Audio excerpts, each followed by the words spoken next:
Going back. So yun nga, nagpa-check ako sa doktor. Internal medicine na pulmonology. Ang sabi sa akin, well, hindi naman malala. Isa sa mga naging striking sa akin ng striving for a change, for the first time na pagpa-check ako ng BP, umabot ng 140. Over 90 yung BP ko. Hindi pa nangyayari yun. Recently na nangyari yun sa last check-up ko. Hindi pa siya ganun ka-alarming, pero mataas yun. Sa mga makaka-relate sa akin, kung anong pakiramdam nun, parang kalabit na yun.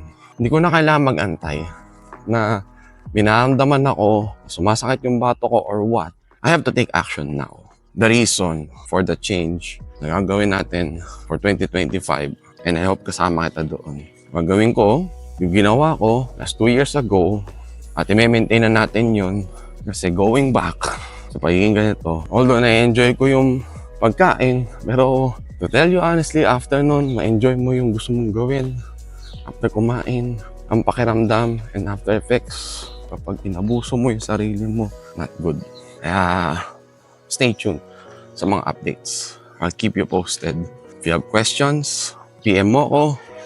Pwede natin pag-usapan yun kung paano ang gusto mong goals for your health for 2025. Stay for the next updates. I'll see you sa next video. Bye!